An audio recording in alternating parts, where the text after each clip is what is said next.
일체유심조. 모든 것은 오직 마음이 지어낸다. 이 구절을 구체적으로 설명하기 전에 먼저 제가 어떻게 이해하였고 깨달았으며 그러한 견지를 바탕으로 어떻게 수행하였는지 뼈에 사무치는 인연을 말씀드리겠습니다.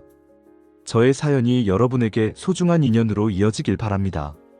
제가 불교에 입문하기 전에도 이 말을 알고는 있었지만 입만 나불대는 사람들의 학문상의 원리나 이론을 저는 별로 탐탁지 않게 여겼고 더구나 선도나 도교처럼 신체에 실제적으로 적용하기엔 일체유심조가 마치 물에 둥둥 떠있는 기름 같아서 별 관심이 없었습니다.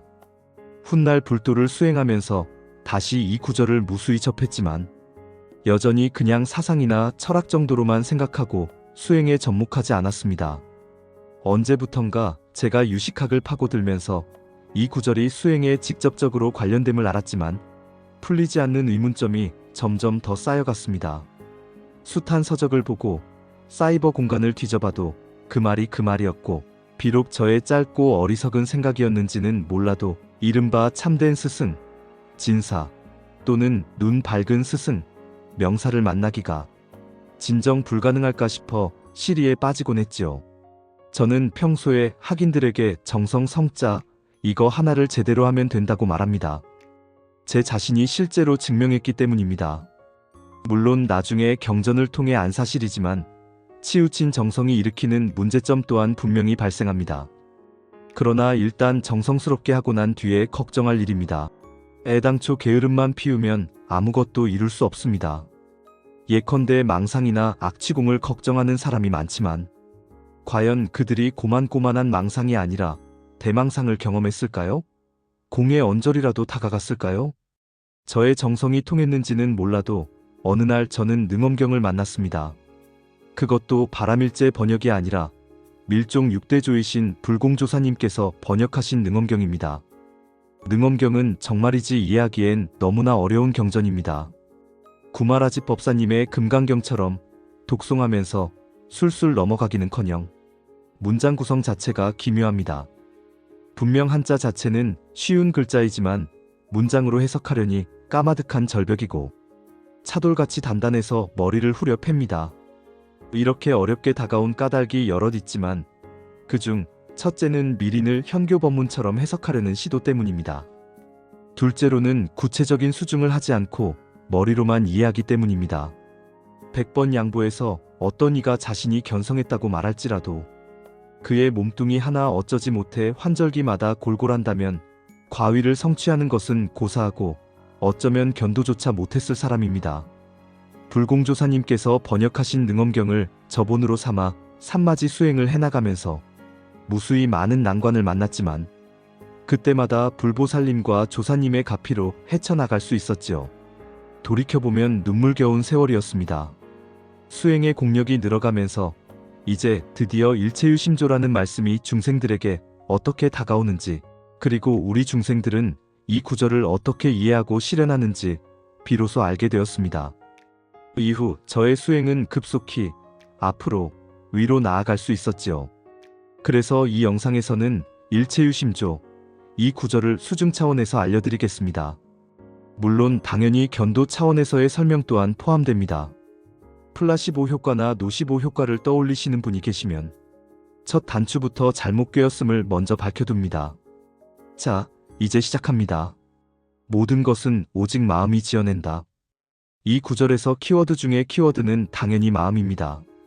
그 다음으로 중요한 문장은 지어낸다이고 마지막으로 중요한 것은 모든 것입니다. 결국 이 구절에서는 더하고 뺄 글자가 단 하나도 없습니다. 성인의 말씀은 이처럼 여합부절입니다. 첫째, 마음. 지어낸다는 동작을 하는 마음이라는 이놈이 과연 실제할까요? 달마대사와 해가 스님 사이의 유명한 일화를 아시지요? 해가가 자신의 불안한 마음을 달래기 위해 달마대사에게 도움을 청하니 달마대사는 불안한 마음을 가져오라고 했고 해가는 아무리 찾아도 마음을 찾을 수 없습니다라고 했어요. 부처님께서는 능엄경에서 아난에게 마음이라는 것이 없음을 깨우쳐 주십니다. 굳이 억지로 표현하면 그 마음은 반연심이라고 하셨습니다. 연에 달라붙어 거기에 의지하는 본래부터 있었던 마음이 아니라 연에 달라붙어 거기에 의지하여 생겨난 마음입니다. 마음이 이미 있어서 연에 의지하는 게 아니라 연에 의지하여 일어난 내적 작용이 마음입니다. 그래서 중생의 마음은 실체가 없고 그냥 마음이라는 작용일 따름입니다. 이 대목이 매우 중요합니다. 하지만 중생들은 마음이 실제로 존재하는 것으로 착각합니다. 선풍기가 작동 중일 때 손가락을 집어넣으면 잘리겠지요.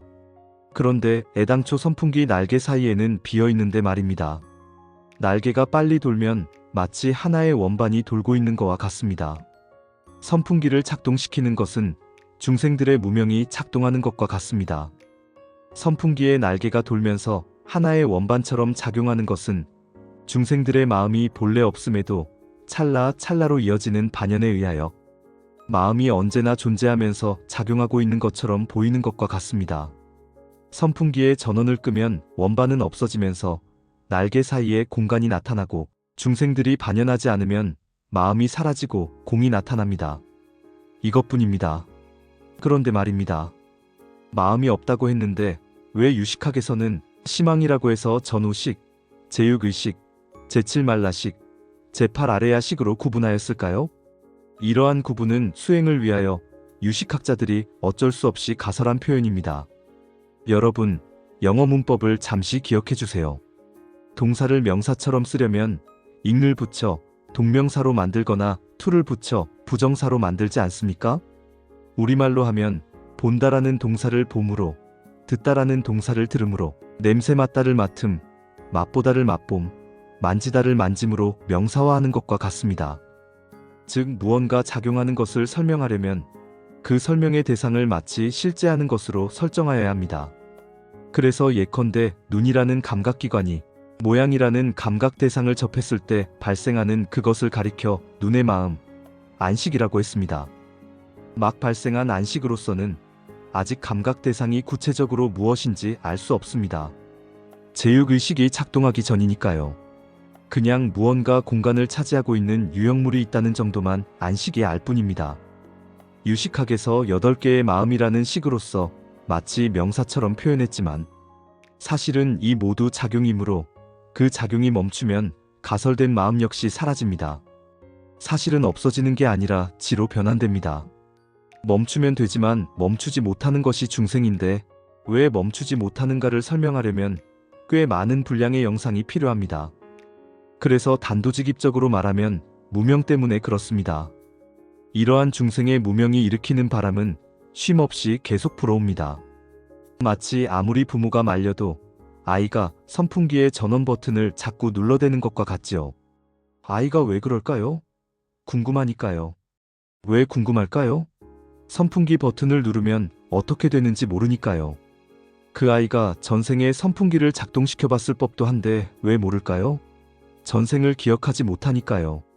이것을 가리켜 격음짐이라고 해요. 중음신 상태에서 인연을 찾아 몸을 받아 세상에 나오지만 세상에 나온 뒤 과거생의 기억을 잃게 되는 것을 뜻합니다. 선풍기와 아이를 갖고서 비유한 것이 여러분의 이해에 도움이 되셨나요?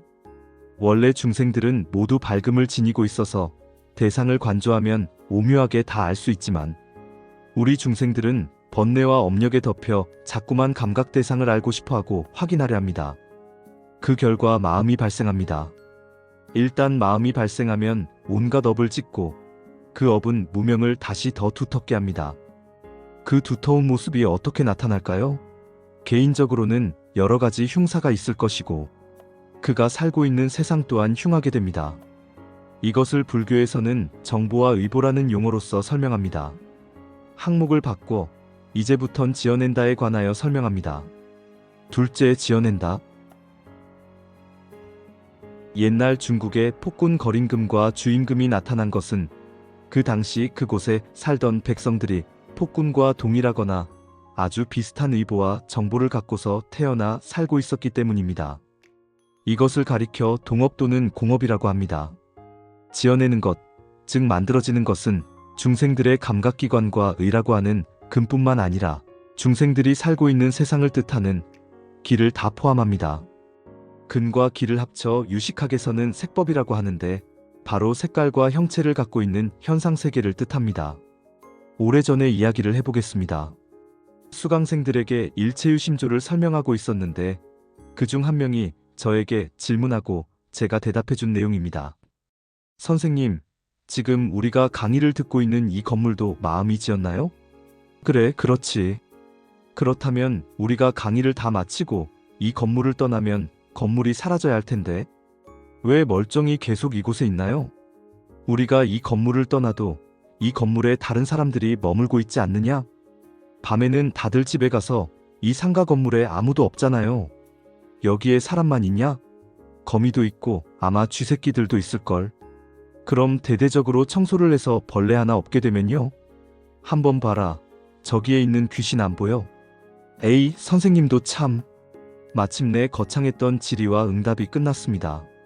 사실 그 학생의 질문에 대한 저의 답변이 잘못된 것은 아니지만 우리 측면보다는 사에 치우쳤습니다. 이론적으로 그 학생을 다그치기엔 아직 그의 불교 지식이 너무 부족했기 때문입니다. 어쨌든 사람이나 벌레나 귀신들 모두 중생이므로 그런 중생들에게 마음이 발생하고 그 마음이 다시 이런저런 연을 만나서 강의실이 있던 그 상가 건물이 현상계에 존재하고 있음은 분명합니다. 그렇긴 해도 리를 알아야 하므로 이제 이 부문에 대하여 설명하겠습니다. 이해를 돕기 위하여 앞서 말한 강의실이 있는 상가 건물을 예로 듭니다. 홍길동이 보는 그 건물과 장길산이 보는 그 건물은 비록 동일한 하나의 건물로 보일지라도 사실은 전혀 별개의 건물입니다. 홍길동은 홍길동의 시공간에 살고 있고 장길산은 장길산의 시공간에 살고 있습니다. 이에 대하여 만약 그 건물에 화장실이 하나뿐이라서 홍길동이 볼일을 볼 때는 장길산이 화장실을 사용할 수 없으니 결국 홍길동의 건물과 장길산의 건물이 동일하다는 반문이 가능하겠지요. 지금 이 사례를 제대로 풀이하려면 다음과 같은 능엄경 권삼의 말씀을 일체유심조와 관련하여 이해하여야 합니다. 열애장 안에 성품이 색인 참된 공과 성품이 공인 참된 색이 아무것도 없고 변하지도 않아서 우주 전체에 두루 퍼져 있는데 중생의 마음을 따라 각자가 아는 정도에 응하여 업을 쫓아서 나타난다. 1번 항목을 설명합니다. 열애장에 관한 자세한 설명은 생략하겠습니다. 이와 관련된 경전이 여럿 있고 주석서 또한 많지만 능엄경에서는 오음, 육진, 12처, 18개, 7대 모두 열애장이라고 했으니 지금 이 시점에서는 우주 전체를 가리킨다고 이해하여도 큰 잘못은 아닙니다. 그래서 상가 건물과 그 건물 안의 화장실, 그리고 화장실을 사용하려는 홍길동과 장길산의 몸뚱이, 그들의 대장 속에 있는 똥까지 모두 열애장입니다. 이번 항목을 설명합니다. 성품이 색인 것은 크고 작은 일체의 물질세계, 물리세계를 뜻합니다. 그런데 이러한 현상계가 사실은 모두 공이라고 했네요. 여러분 잘 보세요. 그냥 공이 아니라 진공입니다. 여기에서 진공의 상대어는 편공인데 공을 잘못 이해하였다는 뜻으로서 악취공이라고도 합니다. 허구한 날 공, 공을 외치며 공타령과 공연부를 하고 마침내 정멸이 불교의 최대 과제인 양 허무주의로 떨어진 수행자들이 적지 않습니다. 편공을 정말 무지무지하게 끝까지 파고들면 기껏해야 무상천이나 무색계에 떨어집니다. 그래서 이들은 외도 무리가 되거나 소승 아라한에 그치는데 대승보살도를 닦는 대아라한과 달리 중생을 제도하기 위하여 현상계라고 하는 유를 만들어내지 못해요. 대아라한과 보살들이 성소작지라고 하는 지혜로서 짓는 물리세계를 묘이라고 하는데 이처럼 오묘한 현상계는 색법의 본래 성품이 진공이라는 것을 깨치고 몸으로써 증득했을 경우에만 가능합니다. 일체유심조에서의 마음을 사용하면 절대 묘의를 지어낼 수 없어요. 그래서 홍길동이 똥 싸러 들어간 화장실이 진공이 되지 않아서 장길산이 그 화장실에 동시에 들어갈 수 없습니다. 말이 안 되는 설정처럼 들리겠지만 이처럼 이해할 수 있다면 여러분의 견지가 이미 상당한 수준에 도달했습니다. 화장실이 건물의 중간에 있다고 가정했을 때 1차원의 견지를 가진 사람은 선분의 중점에서 화장실을 찾을 것이고 2차원의 견지를 지닌 사람은 다각형의 중점에서 화장실을 찾을 것이며 3차원의 견지를 지닌 사람은 예컨대 육면체의 중점에서 화장실을 찾습니다. 견지가 낮을수록 그 중점이 똑같아 보일 것이니 장길사는 홍길동에게 그 중점에서 빨리 나오라고 재촉할 수밖에요. 3번 항목을 설명합니다. 앞 항목에서 이미 다 알려드린 셈인데요. 하나만 추가합니다. 성품이 진공인 것은 물리세계로서 드러날 수 있습니다.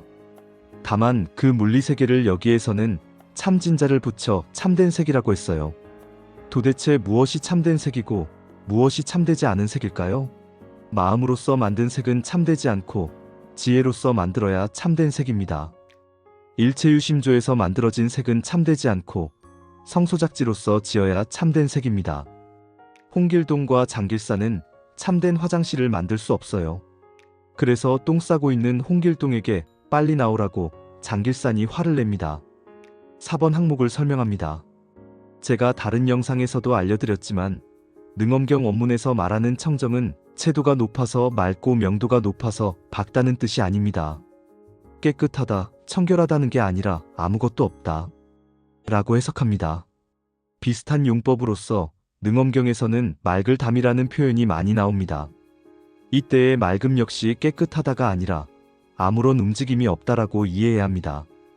예컨대 강물이 고요하면 강바닥이 훤히 보이듯이 수행자가 담의 상태에 도달하면 물리세계의 안과 밖이 훤히 보이게 되는 것을 가리키는 표현입니다. 색법이라는 물리세계가 본래는 움직임이 없어서 청정하고 변하는 것도 없어서 본연이라고 했어요. 그런데 중생은 무명으로 말미암아 늘 움직이기 때문에 청정하지 않고 변해갑니다. 12인연법에서 첫 번째가 무명이고 두 번째가 행이고 결국은 몸이 변하여 늙어서 죽으니 곧 본연이 아닙니다. 어쨌든 중생 역시 물리세계에 해당하니 본래는 청정하고 본연합니다. 이어지는 내용은 중생이 이처럼 청정하고 본연함에도 그 실제는 그렇지 않은 까닭을 말하고 있습니다. 5번 항목을 설명합니다. 중생의 마음을 따라해서의 이 마음은 이미 말씀드렸듯이 근이 경을 만나, 즉 감각기관이 감각대상을 만나 생겨난 것으로서 유식학에서는 식이라고 합니다. 만약 이러한 마음이 없으면 색법이 따를 대상이 없어서 우주법계에 나타나지 않습니다. 참고로 어떤 능엄경 영문본에서는 중생의 마음을 따라를 어코즈 위드 리빙 비잉즈 마인즈라고 번역해 놓았더군요. 따라를 어코즈 위드라고 했으니 일치하여라고 한 것입니다. 수라고 하는 한자는 길을 가는 모습을 그린 것에서 비롯되어 누군가를 따르거나 추종한다는 의미로 발전했어요. 따른다, 추종한다는 것은 결국 내가 따르려는 대상과 일치시킨다는 뜻이니 영문본의 표현이 잘못된 것이 아닙니다. 오히려 더 명확하게 번역했다고 봅니다. 사실 영어권에서 번역한 불경이 한자 문화권보다 더 나은 경우가 많습니다. 한글은 문맹을 퇴치하거나 의성어와 의태어처럼 감미로운 표현에는 안성맞춤이지만 부처님의 말씀을 제대로 표현하기엔 좀 그렇습니다. 여하튼 중생이 눈으로서 아름다운 여성을 목격하고 안식이라는 마음과 제육의식이라는 마음이 발생하고 나면 이제 그러한 마음에 일치하는 색법이라는 물질세계가 나타납니다. 마음에 쏙 드는 여성이라는 일체를 유심히 좋아합니다. 애당초 마음이 생기지 않았으면 색법의 입장에서는 일치하는 대상이 없는 셈이므로 그 색법이 만들어져서 현상계에 드러날 방법이 없습니다. 사실 유식학의 이론을 갖고서 더 깊은 설명을 해야 하지만 이 대목은 이 정도에서 그치겠습니다. 6번 항목을 설명합니다. 각자가 아는 정도의 응하여에 대하여 앞의 영문본에서는 in response to their capacity to know라고 번역하였네요. 응이라고 하는 한자는 매를 날려서 짐승을 사냥하는 것에서 비롯되었습니다. 사냥꾼이 매에게 짐승을 잡아오게 하고 매가 잡은 짐승을 갖고서 사냥꾼에게 되돌아오는 것은 요구에 반응한 것입니다. 산을 그려보라고 하면 국토의 70%가 산인 우리나라 사람들은 거의 다 삭감 모양을 그리지만 평지가 대부분인 곳의 사람들은 나지막한 일자형의 산을 그립니다. 그런데 이처럼 그냥 그림만 그리고 끝나는 게 아닙니다. 산이라고 하면 늘 삭감 모양이라고 알고 있는 사람이 평평한 산만 계속 바라보면 심하게 말해서 인지 부조화가 발생할 수 있습니다. 일체유심조가 삐걱거리기 때문이지요. 응소지량에서의 암과 극량에 대하여도 유식학 입장에서는 더 설명할 내용이 많습니다. 언제가 될지 모르겠지만 어쩌면 그런 날이 오지 않을 수도 있겠으나 유식학의 이론을 수행 차원에서 여러분에게 구체적으로 들려주고 능엄경에 접목하여 실제로 증득하는 기회가 오기를 발언합니다. 7번 항목을 설명합니다. 색법이 업을 쫓아서 나타나는 것을 의보와 정보라고 합니다. 의보는 중생이 살아가는 공간 개념이고 정보는 중생이 갖고 있는 업보 자체입니다. 능엄경에 의하면 이러한 의보와 정보는 중생의 근도 아니고 중생이 살아가는 기도 아니며 모두 업보를 따라 나타나는 현상이라고 합니다. 의보는 고정된 공간이 아니라 잠시 공간작용을 할 뿐이므로 일체유심조에서의 그 유심, 즉 마음이 지은 업이 애당초 없으면 중생이 머무르는 곳이 없습니다. 중생이 머무르는 곳은 욕계, 색계, 무색계입니다. 또한 정보는 고정된 업보가 아니라 잠시 업력이라는 현상이 작용하고 있을 뿐이므로 일체유심조에서의 그 유심, 즉 마음이 지은 업이 애당초 없으면 업력이 작용하지 않겠지요. 그 말이 그 말이라고요? 그렇다면 다음 내용을 잘 보세요. 아난이 부처님께 지옥이라고 하는 고정된 장소가 있냐고 물어봅니다. 예컨대 명왕성이 지옥이냐, 안드로메다가 지옥이냐 식입니다. 부처님께서는 고정된 장소가 없는 것은 아니라고 하셨어요. 없는 것은 아니다. 라는 게 무슨 뜻입니까? 있다는 건가요? 없다는 건가요? 미국 LA에 한국인들이 하나 둘씩 모여들면 그곳을 코리아타운이라고 부르고 중국인들이 모여들면 그곳을 차이나타운이라고 부르듯이 지독한 악업을 지은 중생들이 명왕성에 하나 둘씩 모이면 그곳이 지옥이고 안드로메다에 모여들면 그곳이 지옥이라는 뜻입니다. 만약 언제부턴가 명왕성이나 안드로메다에 악인들이 없어질 경우 그곳은 비어있는 지옥이 아니라 지옥 자체가 아닙니다. 텅 빈 교도소가 아니라 교도소 건물 자체가 사라집니다. 지옥 중생이 다 없어지기 전까지는 그 지옥은 여전히 그 공간에서 지옥 현상을 나타내고 있으므로 그 공간이라는 고정된 장소가 없는 것은 아니지만 처음부터 지옥이라는 공간을 만들어 놓고 그곳에 악인들을 수용하는 것은 아니라는 뜻입니다. 비슷한 악업을 지은 중생들, 즉 의보가 비슷한 중생들이 꾸역꾸역 모여들어 지옥 현상이 나타납니다.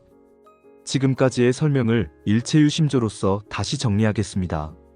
악업이라는 죄가 없으면 지옥이라는 현상이 나타나지 않고, 즉 짓지 않으며 유심이라는 마음이 애당초 없으면, 즉 유심이 생겨나지 않으면, 유심이 사라졌으면, 유심현상이 없으면 색법이 없고 색법이 없으니 죄업을 일으키지 않습니다. 다음의 천수경의 말씀 역시 이런 이치입니다. 죄무자성 종심기. 죄라고 하는 것은 고유한 성품이 없습니다. 죄업은 중생의 마음을 따라 그 중생이 아는 정도에 반응하여 업을 쫓아 나타납니다. 심양멸시 죄영망. 그래서 애당초 마음이라고 하는 유심이 없어지면 죄 또한 당연히 없어집니다. 세 번째, 일체.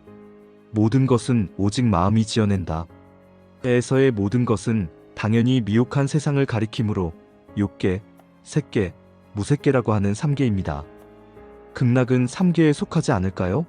3계를 해탈했다는 것은 무슨 뜻일까요? 곳곳에 화두가 있습니다. 극락에서 살고 있는 천인이라도 그의 복록이 다하면 다시 윤회합니다. 아라한 역시 마찬가지입니다. 다만 무지무지하게 오랜 시간이 지난 후의 일이긴 합니다. 이처럼 아직 성불하지 못한 중생들은 자신이 지은 업에 따라 3계를 윤회합니다. 이것을 가리켜 분단생사라고 해요. 3계로 나뉘고 다시 6도로 나뉘어 몸과 수명의 한계를 갖고서 태어나고 죽음을 반복한다는 뜻입니다. 일반 범부들이 이처럼 자신들의 의지와 무관하게 몸과 수명을 받는 것과 달리 보살들이 몸과 수명에 어떤 한계도 없이 자신의 뜻대로 생을 받아 3계의 모습을 드러내는 것을 변혁생사라고 합니다. 우리는 이런 현상을 낮추신다라고 해요. 욕계천주 재석이 보살이고 색계천주 범왕 역시 보살이며 그 밖에 여러 보살들이 천인들을 제도하기 위하여 변혁생사하며 심지어 인간 세계에서 왕이 되고 축생으로 나투어 우두머리 짐승이 되기도 합니다. 이제 일체라는 것이 뭔지 감을 잡으셨나요? 성불하지 못한 중생들의 의보와 정보가 곧 일체이고 연에 매여 발생한 마음이 일으킨 그것 역시 일체입니다. 결국 이러한 일체를 중생들의 망이 일으켰다고 해서 그 일체를 오직 허구라고만 이해하면 견도 측면에서야 약간의 진전이 있을지라도 수중 측면에서는 오히려 장애요인만 됩니다. 없는 것을 꾸며내는 것을 허구라고 해요. 이 세상은 다 허구야. 괴로움은 다 허구야. 이런 표현은 정말 멋진 문장이고 무언가 깨달은 사람의 개성처럼 들리지만 그것은 정각이 아니며 안육따라 삼막삼보리와도 거리가 먼 그저 해오일 따름입니다. 즉 이해를 통해 얻는 깨달음에 불과해서 구체적으로 수중이 뒤따르지 않으면 결코 성인의 과위를 증득할 수 없습니다. 심지어 중생이 다 부처이므로 닦을 필요가 없다는 악견에 빠질 수도 있습니다. 괴로움이 허구인 줄 알면서도 병에 걸리면 아파하고 강물이 허구인 줄 알면서도 물에 빠져 죽고 땅이 허구인 줄 알면서도 공중으로 솟구치지 못하는 것은 모두 수중이 없었기 때문입니다.